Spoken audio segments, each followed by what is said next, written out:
میر پر پھر افلاس کے بادل چھا گئے، اس لیے اپنے ماموں خان آرزو کے یہاں پناہ لی۔ اس وقت میر 17 برس کے تھے۔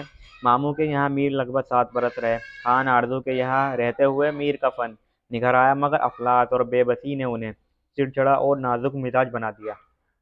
درد و علم کی زندگی سے گزرتے ہوئے میر نے زندگی کی قربانیوں کو بہت نزدیک سے دیکھا، اسی لیے ان کے مزاج میں گداختگی پیدا ہوئی تھی جو ان کی شاعری میں دیکھنے کو ملتی ہے۔ میر نے اپنی شاعری کی ابتدا فارسی سے کی، لیکن خان آرزو اور سعادت علی امروہوی سے تحریک پا کر انہوں نے اردو میں لکھنا شروع کیا۔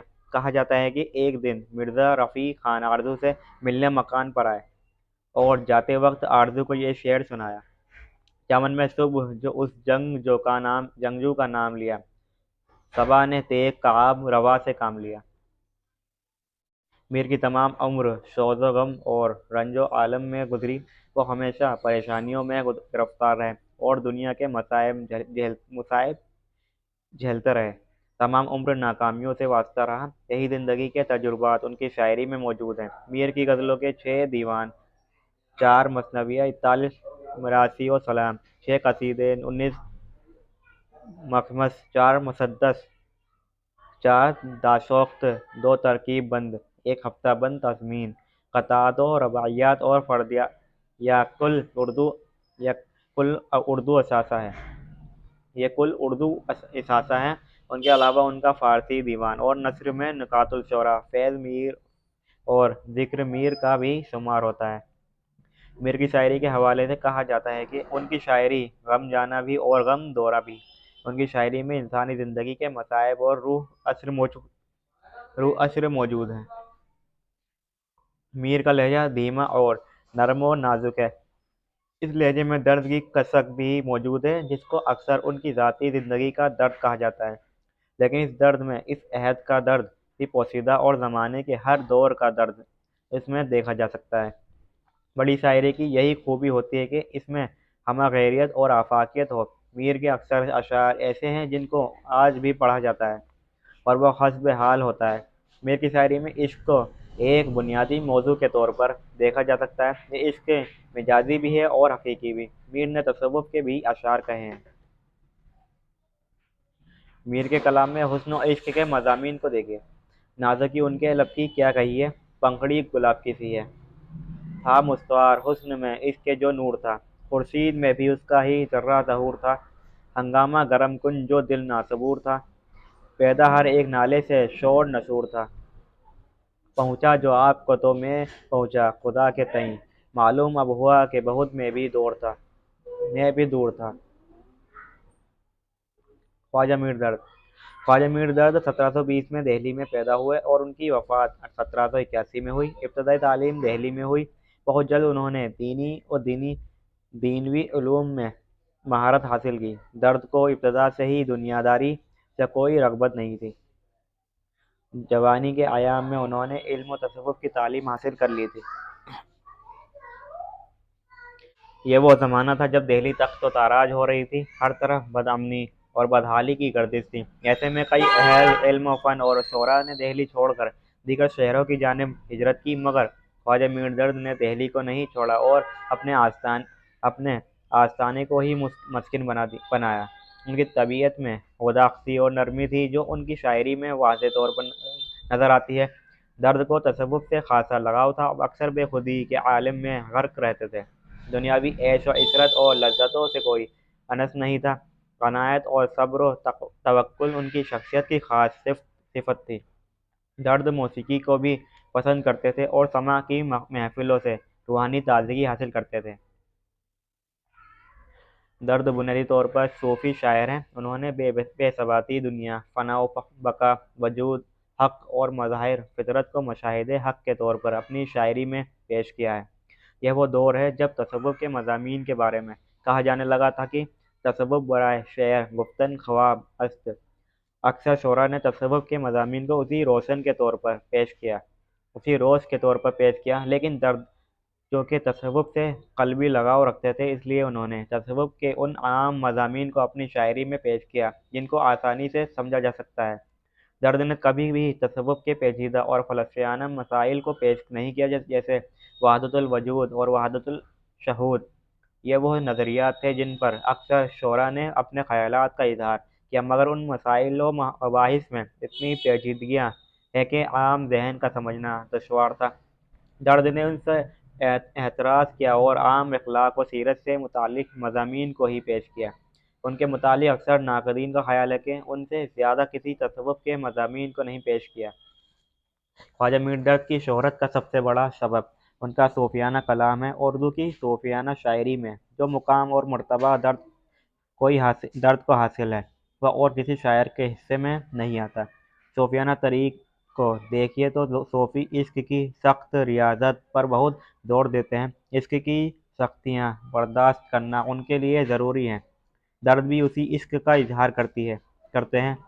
عشق ہی تصوف کی بھٹی ہے جہاں سے انسان پاک و صاف ہو کر نکلتا ہے۔ صوفی اپنے دل میں عشق کی آگ روشن کر لیتا ہے۔ کچھ اشعار کی مثالیں دیکھیے۔ ارض و سما کہاں تیری وسعت کو پا سکے، میرا ہی دل ہے وہ کہ جہاں تو سما سکے۔ درد کے اشعار جو مضامین کے اعتبار کے حامل تو ہی ہیں، لیکن زبان و بیان کے اعتبار سے بھی ان میں جدت ہے۔ درد کی زبان صاف ستھری اور سادہ سلیس ہے۔ درد کے یہاں خالص مجازی عشق کے بھی اشعار ملتے ہیں۔ کھل نہیں سکتی ہے اب آنکھیں میری، کی میں یہ کس کا تصور آ گیا۔ ان لبوں نے نہ کی مسیحائی، ہم نے سو طرح سے مرد دیکھا۔ مجموعی طور پر ہم کہہ سکتے ہیں درد اپنے معاصرین میں اس لیے جداگانہ شناخت رکھتے ہیں کیونکہ انہوں نے شاعری کو صرف شاعرانہ دلچسپی کے لیے اختیار نہیں کیا، بلکہ اپنی شاعری کو پیغام رسانی کا ذریعہ بھی بنایا۔ فکر کی بلندی اور زبان کی سادگی نے ان کی شاعری کو قبولیت بخشی۔ بات کرتے ہیں شیخ غلام حمدانی مصحفی۔ مصحفی کا پورا نام شیخ غلام حمدانی مصحفی تھا۔ تاریخ اور تذکروں میں ان کی پیدائش اور سال وفات کے حوالے سے اختلاف ہے۔ ڈاکٹر جمیل جالبی کی تحقیق کے مطابق ان کا سن پیدائش 1774 ہے۔ مصحفی معاش کی تلاش کی غرض سے دہلی کا سفر کیا۔ سیاسی، تہذیبی اور سماجی اعتبار سے دہلی کا حال ابتر تھا۔ کچھ وقت گزارنے کے بعد آملہ چلے آئے۔ وہاں سے لکھنؤ، جہاں شعر و شاعری کی محفلیں پوری زور شور کے ساتھ آباد تھیں۔ معرکہ آرائیوں کا بازار گرم تھا۔ ان معرکہ آرائیوں میں رنگین انشا جرات کا بول بالا تھا، لیکن تاریخی حالات کچھ گرم تھا۔ ان معرکہ آرائیوں میں رنگین انشا جرات کا بول بالا تھا، لیکن تاریخی حالات کچھ ایسے دگرگوں تھے کہ انہیں واپس دہلی لوٹنا پڑا، جہاں انہوں نے کئی برس گزارے، تجارت بھی کی، مشاعروں میں بھی حصہ لیا۔ خواجہ میر درد سے انہیں گہری عقیدت تھی۔ اس عہد میں دلی کا کیا حال تھا، اس کا ذکر کئی شعراء کے حوالے سے اوپر آ چکا ہے۔ یہ وہی زمانہ ہے جس کے قرب میں مصحفی بھی گرفتار تھے، لہٰذا انہوں نے بھی دہلی سے لکھنؤ کی جانب ہجرت کی۔ لکھنؤ اس وقت شاعری کا دوسرا بڑا مرکز بن چکا تھا اور یہاں کے نوابین و امراء شاعری کے دلدادہ تھے۔ کئی شعراء ان کے وظیفوں سے اپنی زندگی گزار رہے تھے۔ ان میں رنگین انشا اور جرات وہاں کے مقبول شعراء میں تھے۔ شعراء کے مابین اکثر نوک جھوک ہوتی رہتی تھی۔ مصحفی کو بھی ان معرکہ آرائیوں کا حصہ بننا پڑا۔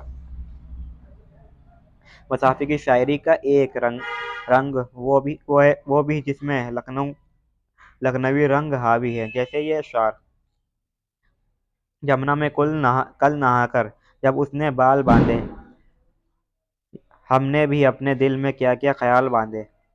کام کر جاتی ہیں تیری آنکھیں چپکے چپکے پدار آنکھوں میں، تیرے کوچے ہر بہانے مجھے دن رات کرنا، کبھی اس سے بات کرنا کبھی اس سے بات کرنا۔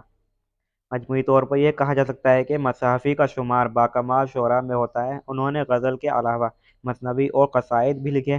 غزل ہی میں ان کی شاعری اپنے کمال کو پہنچتی ہے۔